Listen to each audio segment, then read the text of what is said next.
కాకినాడ జిల్లా జగ్గంపేటలో జరిపిన సోదాల్లో 30,52,000 రూపాయలు విలువ చేసి 492 కేజీల గంజాయిని పోలీసులు స్వాధీనం చేసుకున్నట్లు కాకినాడ జిల్లా ఎస్పీ బిందు మాధవ్ వెల్లడించారు.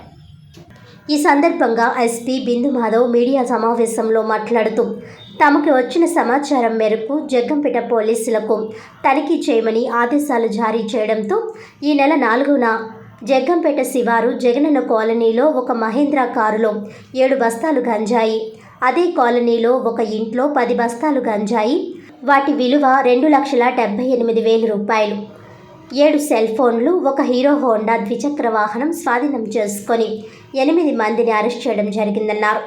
గండేపల్లి మండలం మల్లేపల్లి గ్రామానికి చెందిన వనపర్తి బాపిరాజు, వివిధ గ్రామాలకు చెందిన కిముడు కృపానందన్, కోడ ధనంజయరావు, పాంగి గోవిందరావు, టి రఘు, కుమారన్ కృష్ణన్, శంకర్, నవీన్ కుమార్లు ఏజెన్సీ ప్రాంతం నుంచి జగ్గంపేట మీదుగా తమిళనాడు, కర్ణాటక రాష్ట్రాలకు గంజాయి తరలిస్తున్నట్లు తెలిపారు.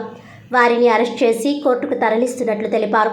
ఈ మీడియా సమావేశంలో స్థానిక సిఐ వైఆర్కే శ్రీనివాస్, జగ్గంపేట, గండేపల్లి, కిర్లంపూడి ఎస్ఐలు తదితరులు పాల్గొన్నారు.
Honorable CM sir and respected DGP sir directions బట్టి గాంజా మీద ఎన్ఫోర్స్మెంట్ పెంచడానికి రకరకాల చర్యలు తీసుకోవడం జరిగింది ఆంధ్రప్రదేశ్ పోలీస్.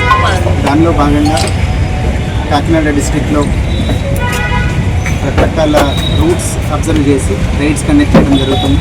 దీనిలో కొంత అడ్వాన్స్ ఇన్ఫర్మేషన్ పెట్టి జగ్గంపేట పోలీస్ స్టేషన్ లిమిట్స్లో 492 కేజీలు గాంజాని సీజ్ చేయడం జరిగింది. దీంతో పాటుగా ఒక మహీంద్రా టీయూవీ వెహికల్, ఒక మోటార్ సైకిల్, అట్లనే తమిళనాడుకి చెందిన 2 ముద్దాయిలు అరెస్ట్ అవ్వడం జరిగింది. ఇందులో ఇంతమంది ముద్దాయిలు ఎందుకని వచ్చారంటే ట్రాన్స్పోర్ట్ చేసే ఒకతను, రిసీవర్లు కొంతమంది ఉన్నారు, ఎవరైతే ఈ ట్రాన్స్పోర్ట్ చేసే అతనికి అమ్మారో వాళ్ళు ఉన్నారు. సో దీనిలో పూర్తిగా లింక్ అంతా ఎస్టాబ్లిష్ చేసి ఇన్వెస్టిగేట్ చేసి Jaggampeta police and Peddapuram sub division police investigated case వెళ్ళి అందరినీ పట్టుకోవడం జరిగింది. సో వీళ్ళందరినీ ఫర్దర్గా ప్రాసిక్యూట్ చేసి అందరికీ ఖచ్చితంగా శిక్ష పడేలాగా చేస్తాం. అట్లనే రీసెంట్గా డీజీపీ సార్ ఇన్స్ట్రక్షన్స్ ఇచ్చారు, ప్రతి గాంజా కేసులో కూడా ఫైనాన్షియల్ ఇన్వెస్టిగేషన్ కూడా చేపట్టాలని. సో ఈ కేసులో అదంతా కంప్లీట్ చేసి we will ensure that proper prosecution is done in this case.